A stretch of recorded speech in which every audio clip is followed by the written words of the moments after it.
Hello, welcome to our channel ज्ञान नीति towards success. ज्ञान नीति टुवर्ड्स सक्सेस चैनल में आप सभी का हार्दिक स्वागत है। This is BK Jha. मैं बीके झा आज आपके सामने बीपीएससी से संबंधित कुछ क्वेश्चन लेकर आया हूँ और बीपीएससी पीटी एग्ज़ाम जो कि कमिंग 67th पीटी एग्ज़ाम में आपके लिए काफ़ी हेल्पफुल होगा, इससे संबंधित आज हम डिस्कस करेंगे। और प्रीवियस ईयर्स में बीपीएससी में अलग अलग चैप्टर से कितने क्वेश्चंस आए हैं और उस क्वेश्चन के बेस पे उस चैप्टर का जो इम्पोर्टेंट फैक्ट्स है उसे भी हम डिस्कस करेंगे। तो सबसे पहले हम वो जो प्रीवियस ईयर के उस चैप्टर से रिलेटेड क्वेश्चन है उसे हम डिस्कस करेंगे। तो आइए देखिए, सबसे पहले जो प्रीवियस ईयर्स में पूछा गया जो क्वेश्चन है, तो आइए हम इससे अभी आपको बताए हैं कि बीपीएससी प्रीवियस ईयर पीटी के जो क्वेश्चंस हैं और उस क्वेश्चंस जो है हम चैप्टर वाइज लिए हैं कि किसी चैप्टर से प्रीवियस ईयर्स में कितने क्वेश्चन आए हैं लगभग, और उस क्वेश्चन के बेस पर किस किस पॉइंट को, किस किस फैक्ट्स पर अध्ययन के समय हम ज़्यादा गौर करेंगे, फोकस से स्टडी करेंगे, उसको गहराई से पढ़ेंगे, ताकि हमारा आने वाला जो 67th बीपीएससी है उसमें अगर उस चैप्टर से संबंधित उससे मिलता जुलता प्रश्न आता है तो हम उसे सॉल्व कर लेंगे। तो हम क्या देखते हैं,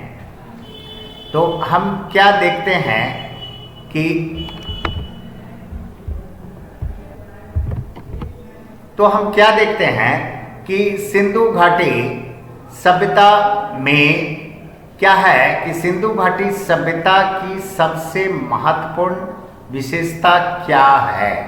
तो सबसे महत्वपूर्ण विशेषता, तो वहाँ तो बहुत सारी विशेषताएं हैं। पक्की ईंट से इमारत बनी हुई है, दूसरी चीज रोड समकोण पे कटा हुआ है और खिड़की अंदर की ओर सड़क की तरफ नहीं खुलती है, ग्रेट बात है, ग्रेट कैनरी है, बहुत सारी ऐसी विशेषता है। लेकिन यहाँ जो चॉइस दिया हुआ है उसमें उस हिसाब से अगर देखिए तो चॉइसेस है यहाँ पक्की ईंट से बनी इमारत, इसके बाद क्या है पूजा स्थल, प्रथम असली मेहराब, इसके बाद कला और वास्तुकला, और तीसरा जो अभी 2-3 साल से इसमें चॉइस में जोड़ दिया गया है उपयुक्त में से कोई नहीं और उपयुक्त में से एक से अधिक। तो इसमें पक्की ईंट से बनी इमारत जो है ये यहाँ पर जितना दिया हुआ है उसमें आपको ये जो प्रश्न है इस प्रश्न के हिसाब से ये उत्तर आपका सही है। अब यहाँ पर जो आप कहेंगे कि नेक्स्ट प्रश्न पे अगर आते हैं तो नेक्स्ट प्रश्न पे देखिए, सिंधु सभ्यता निम्नलिखित में से किस युग में पड़ता है। अब क्या है, इससे पहले वाले वीडियो में, तीसरे वीडियो में, थर्ड लेक्चर में हमने इससे संबंधित इंफॉर्मेशन दिया है। तो अब क्या है सिंधु सभ्यता, तो सिंधु सभ्यता जो है यह किस में पड़ता है, मतलब सिंधु सभ्यता निम्नलिखित में से किस युग में पड़ता है, ये पूछा गया है 39th बीपीएससी प्रीलिम 1994 में। और यह जो है किस काल में पड़ता है, अलग अलग ऐतिहासिक काल हमने तीसरे लेक्चर में डिस्कस भी किया है। और यह क्या है, ऐतिहासिक काल, प्राग ऐतिहासिक काल, उत्तर ऐतिहासिक काल और आद्य ऐतिहासिक काल। तो हमने इतिहास को मुख्यतः जो आपको बताए थे 3 पार्ट में डिवाइड किया था, और यह जो डिवीजन था हमने लिखा भी था प्री हिस्टोरिक पीरियड। सेकंड जो था ये था प्रोटो, ये सेकंड जो है प्रोटो हिस्टोरिक पीरियड, और थर्ड जो है ये है आपका हिस्टोरिक, थर्ड जो है हिस्टोरिक पीरियड। क्या है प्री हिस्टोरिक पीरियड। इसके बाद जो है नेक्स्ट जो है आपका वो है प्रोटो हिस्टोरिक पीरियड, और थर्ड जो है हिस्टोरिक पीरियड। तो प्रोटो देखिए प्री हिस्टोरिक पीरियड जहाँ की स्टोन इम्प्लीमेंट्स यूज करते हैं, और उस पीरियड को फर्दर हमने बताया था कि जो प्री हिस्टोरिक पीरियड है उसको अलग अलग 3 पार्ट पे हम डिवाइड किए थे। तो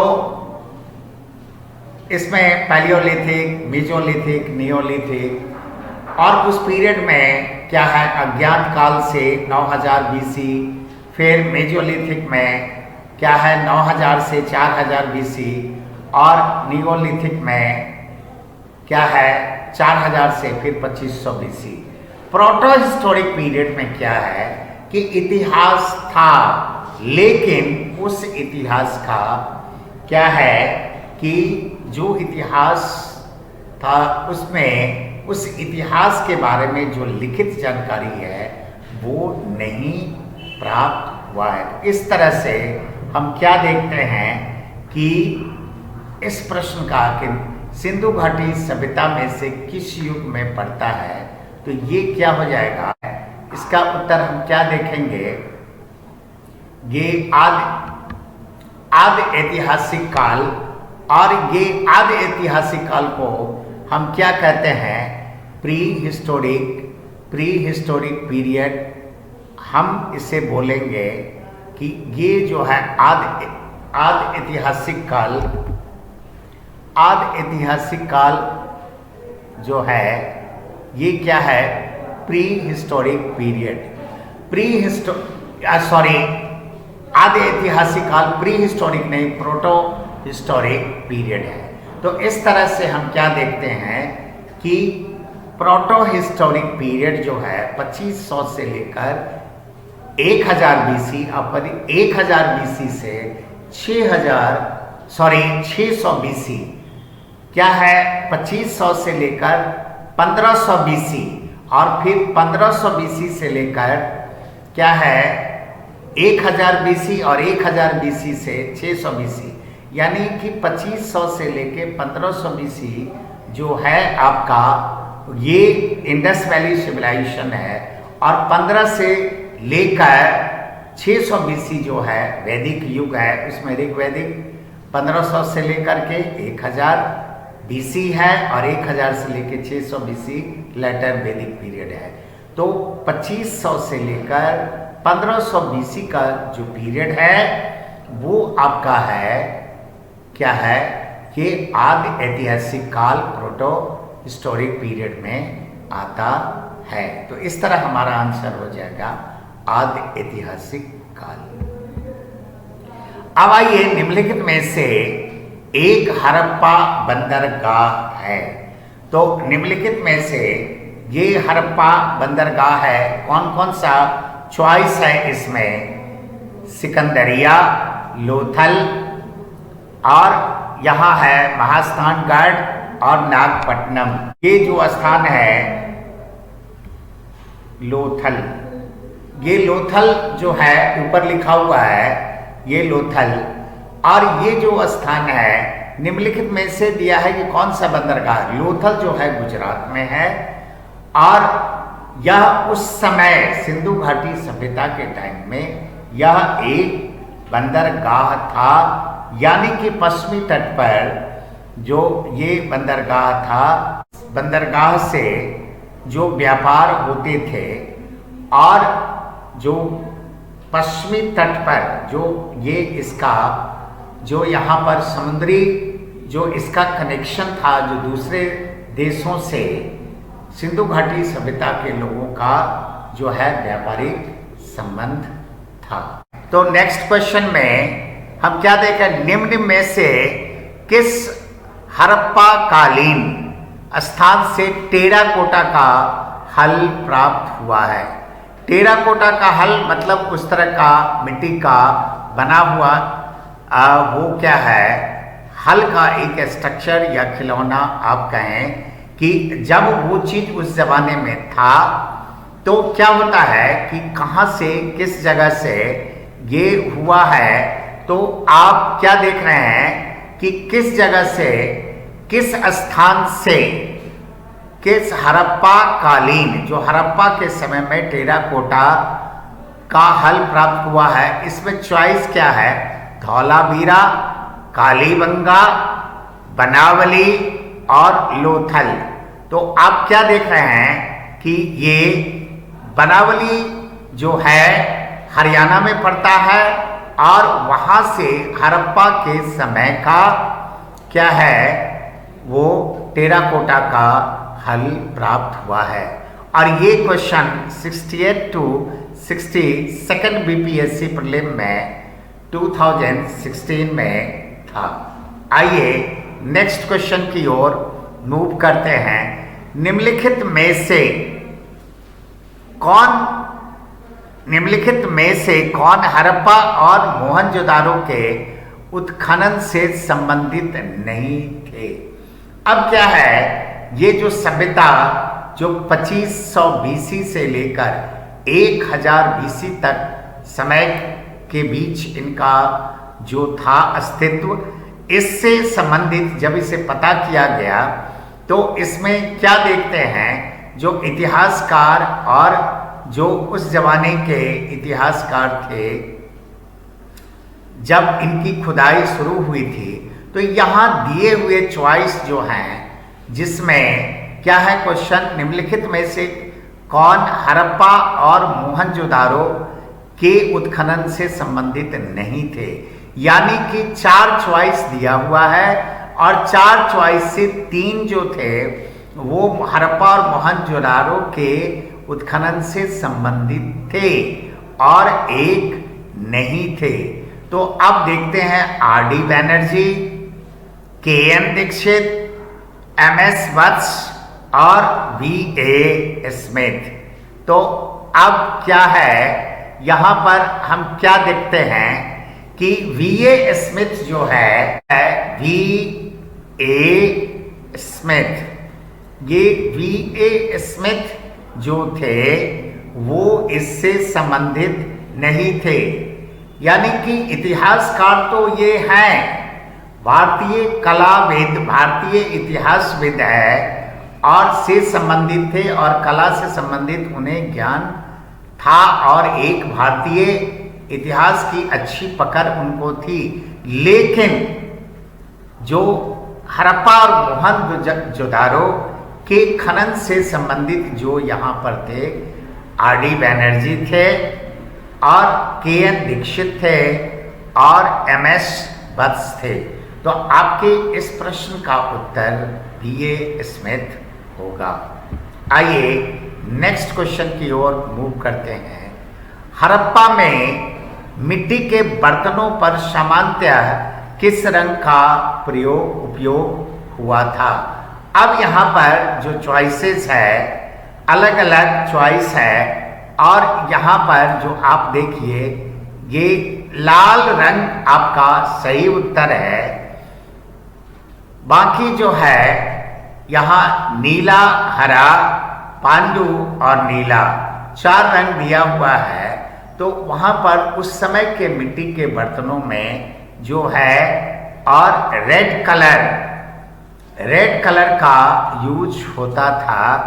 तो हड़प्पन सिविलाइजेशन में जो है मिट्टी के बर्तनों पर क्या हुआ है, रेड कलर का प्रयोग सामान्यतः किया जाता था।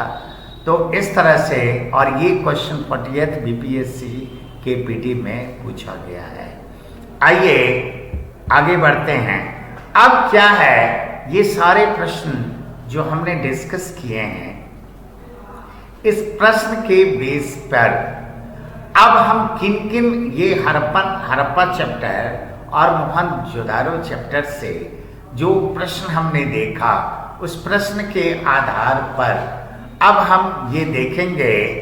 तो हम क्या देखते हैं कि किन किन चीज़ों को, ये जो प्रश्न हमारा जो अब तक जो हमने डिस्कस किया है 6 प्रश्न, इन 6 प्रश्न को अगर मद्देनजर अगर हम ध्यान देते हुए इन चैप्टर से कुछ इम्पॉर्टेंट जो चीज़ हम देखेंगे वह क्या है, तो सबसे पहले थोड़ा इससे रिलेटेड क्लैरिफिकेशन आपको दे दें।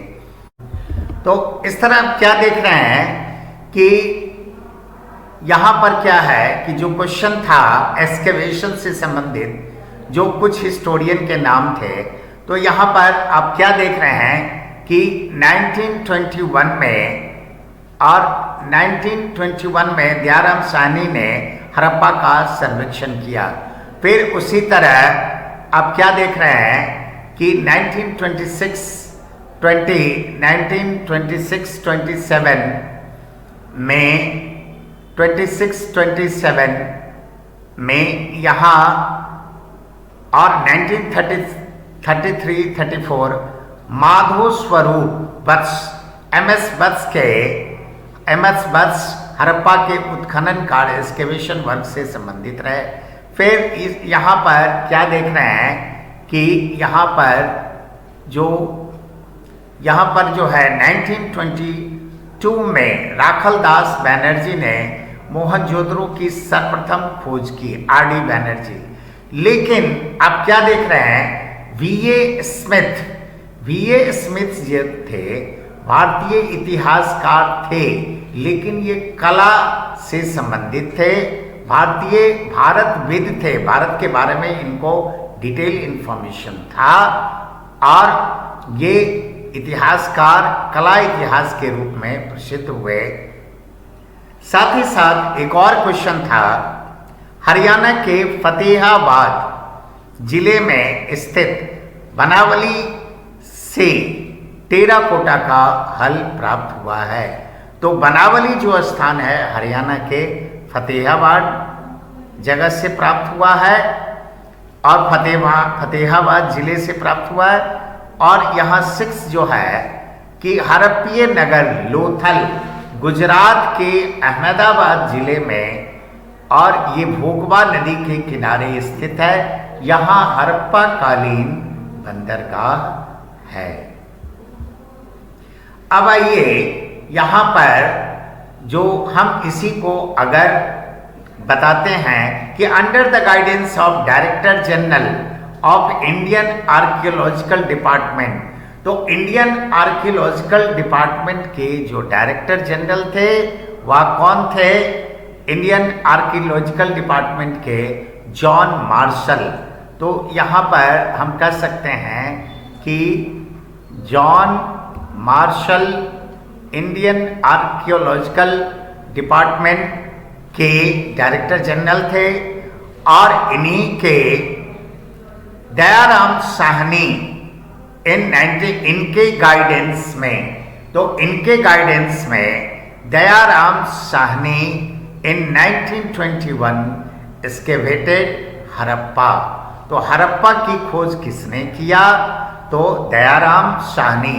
तो दयाराम साहनी हड़प्पा की खोज 1921 में किए, और आरडी बनर्जी, राखलदास बनर्जी 1922 में मोहनजोदारो की खोज इन्होंने की, एक्सकेवेशन किया। अब अगर ईयर का सीक्वेंस अगर हम देखें तो ईयर के सीक्वेंस में देखेंगे कि 1922 में आरडी बनर्जी, 1922 में आरडी बनर्जी, और 1921 में दयाराम साहनी ने हड़प्पा की खोज की। अब अगर सीक्वेंस मिलाने के लिए देखा या कभी ईयर वाइज क्रोनोलॉजिकल ऑर्डर में, तो पहले कौन हुए, पहले जो एक्सकेवेशन या इससे रिलेटेड कार्य से जो जुड़े वो दयाराम साहनी थे 1921 में। तो सर्वप्रथम ये हुए और वे director general of Indian archaeological department जो उस समय जॉन मार्शल थे, उनके गाइडेंस में राय बहादुर दयाराम साहनी ने हड़प्पा को एक्सकेवेट किया और 1922 में राखलदास बनर्जी ने मोहनजोदारो की खोज की। अब आइए इसका फैलाव कहाँ कहाँ तक है। तो इसका एक्सटेंशन ऑफ हड़प्पन सिविलाइजेशन, तो आपको ये देखना है कि इसका फैलाव सबसे पहले जो नॉर्थ में कहाँ है, फिर इसका फैलाव ये साउथ में कहाँ है, फिर वेस्ट में कहाँ है और फिर ईस्ट में कहाँ है। तो नॉर्थ में ये जम्मू तक है, जम्मू में है। साउथ में estuary of Narmada river, Narmada river के मुहाना जो है वहाँ तक हड़प्पन सिविलाइजेशन फैला हुआ था। और पश्चिम में बलूचिस्तान, ये मकरान तट पर ये स्थित है और ईस्ट में ये मेरठ तक फैला हुआ था। तो हड़प्पन सिविलाइजेशन का मतलब इससे मिलती जुलती जो सभ्यता थी, यानी कि वो हड़प्पन सभ्यता थी। इसका दक्षिण नॉर्थ में, उत्तर में जम्मू, साउथ में एस्टुअरी ऑफ नर्मदा रिवर यानी नर्मदा रिवर का मुहाना, पश्चिम में बलूचिस्तान, मकरान तट और यहाँ पूरब में ये मेरठ तक फैला हुआ था। अब आइए यहाँ पर इम्पोर्टेंट हड़प्पन साइट्स कौन कौन सा हुआ। इम्पोर्टेंट हड़प्पन साइट्स जो है, एक मांडा हुआ, दूसरा आलमगीरपुर। आलमगीरपुर क्या है, मेरठ जिले में हिंडन नदी, यमुना की सहायक नदी है हिंडन नदी। तो पहला प्लेस क्या हुआ, पहला प्लेस हुआ आपका मांडा, दूसरा हुआ आलमगीरपुर, तीसरा हुआ आपका दैमाबाद और चौथा हुआ सुक्टा जंडोर। पहला क्या हुआ मांडा, दूसरा हुआ आलमगीरपुर, तीसरा हुआ दैमाबाद और चौथा सुक्टा जंडोर। आइए तो यहाँ के ये इम्पोर्टेंट साइट्स है। अब आइए आगे इससे संबंधित कुछ इम्पोर्टेंट फैक्ट्स आपको बता रहे हैं। हड़प्पा और मोहनजोदारो दोनों नगरों के अपने अपने दुर्ग थे, यानी हड़प्पा में और मोहनजोदारो ये दोनों जो नगर थे इनके अपने दुर्ग थे, यानी किले बने हुए थे और इनके सड़कें एक दूसरे से समकोण पे काटती थी। समकोण का अर्थ ये हुआ कि रोड जो था राइट एंगल पर, ये रोड जो यहाँ पर था ये राइट एंगल क्या होता है, हम इसको कह सकते हैं राइट एंगल पर ये कट करता था, सीधी आती थी, फिर दूसरी तरफ जो राइट एंगल पर कट करता था। मोहनजोदारो या का सबसे महत्वपूर्ण जो सार्वजनिक स्थल है ग्रेट बात है और उसका डायमेंशन में दिया हुआ है 11.88 मीटर लंबा तथा 7.01 मीटर चौड़ा और 2.43 मीटर क्या है ये गहरा था। मोहनजोदारो में एक अन्नागार ग्रैनरी जो जहाँ अन्न भंडार था मिला है और जिसका डायमेंशन जो है 45.71 मीटर लंबा और 15.2 मीटर चौड़ा। अब आइए हड़प्पा में भी इसी तरह के 6 अन्नागार मिले हैं जो ईंटों के बने हुए चबूतरों पर 2 पंक्तियों में खड़े हैं। प्रत्येक अन्नागार का जो हम डायमेंशन उसका अगर देखें तो इस तरह देखते हैं कि इसकी 15.23 मीटर ये लंबा था और 6.09 मीटर चौड़ा। और सबसे क्या है, पहले अगर हम कहें तो कपास पैदा करने का श्रेय जो क्रेडिट है वो इंडस सिविलाइजेशन को जाता है। आइए यहाँ पर मातृ देवी की पूजा ये करते थे और यहाँ पर क्या है, हम ये कह सकते हैं कि इनकी जो सोसाइटी थी वो क्या है, मातृ सत्तात्मक जो मदर वो फैमिली की क्या थी, ये हेड हुआ यहाँ पर करती थी। और इससे होता है कि हड़प्पन सभ्यता क्या है, मातृ सत्तात्मक थी। और जो यहाँ पुरुष देवता को एक मुद्रा में चित्रित किया गया है और यहाँ पर जो पुरुष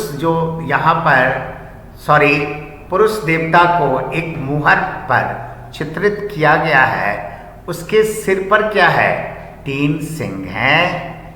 इसमें एक और यह दिखाया गया है कि वो पद्मासन के मुद्रा में, योगी के मुद्रा में जो पुरुष देवता है दिखाया गया है और उसके चारों ओर एक हाथी है, एक बाघ है और एक गैंडा है। कभी कभी ये प्रश्न में पूछ देता है कि जो पुरुष देवता जो योगी के मुद्रा में दिखाया गया है उसके बारे में, उसके चित्र के बारे में प्रश्न आ जाता है। और आसन के नीचे एक भैंसा है तथा पैरों के पास 2 हिरन हैं। अब कभी कभी किसी बीपीएससी में ये क्वेश्चन पूछ दिया गया है, यहाँ तक कि यूपीएससी में भी पूछ देता है कि वह जो पुरुष देवता योगी के मुद्रा में है उस पुरुष देवता के चारों ओर कितने जानवर हैं। तो सबसे पहले 3, 2, 1, 4, 5 कुछ भी संख्या आपको दे देगा। आपको ये है कि 3 जो है जानवर है और 3 जानवर है और 3 इसमें से कौन कौन है, एक क्या है, एक हाथी है, एक बाघ है और एक गैंडा है। एक हाथी है, एक बाघ है और एक गैंडा है। आसन के नीचे एक भैंसा है और पैरों के पास क्या है, 3 हिरन है। वह किस आसन में बैठा है, तो वो जो योगी के मुद्रा में है वो पद्मासन में बैठे हैं। और यह पूछा गया प्रश्न है कि उस यौगिक मुद्रा में जो पद्मासन में बैठे हैं इसके तीनों ओर कौन कौन से जानवर हैं। उसी में कोई किसी चॉइस में 4 जानवर दे देंगे तो उसके चारों ओर 3 जानवर है, एक हाथी याद रखिएगा, एक बाघ और एक गैंडा। और उसके आसन के नीचे, सीट के नीचे एक भैंसा का चित्र है तथा पैरों के पास 2 हिरन है। तो इससे संबंधित हम क्या देख रहे हैं, और यहाँ पर आप ये बहुत इम्पोर्टेंट है कि इंडस सिविलाइजेशन जो है, जो इंडस जो यहाँ पर सिविलाइजेशन है, और इंडस सिविलाइजेशन में ये पूछ देता है कि पैट्रियार्कल या मैट्रियार्कल। तो याद रखिएगा मैट्रियार्कल सोसाइटी, यानी मैट्रियार्कल ये सोसाइटी वहाँ ये प्रिवेलेंट था, यानी कि यह प्रतिसत्तात्मक समाज नहीं था, मात्र सत्तात्मक ये समाज था। तो आप क्या देख रहे हैं कि यहाँ पर इंडस वैली सिविलाइजेशन से रिलेटेड प्रीवियस बीपीएससी पेपर में जो पीटी का एक अलग अलग साल जो अलग अलग एग्जाम हुए हैं उसमें कौन कौन से प्रश्न हैं, और उसके आधार पर आपको एक रफ आइडिया मिल गया होगा कि किस किस टॉपिक को आप अधिक ध्यान से पढ़ेंगे और क्वेश्चन कैसे आते हैं।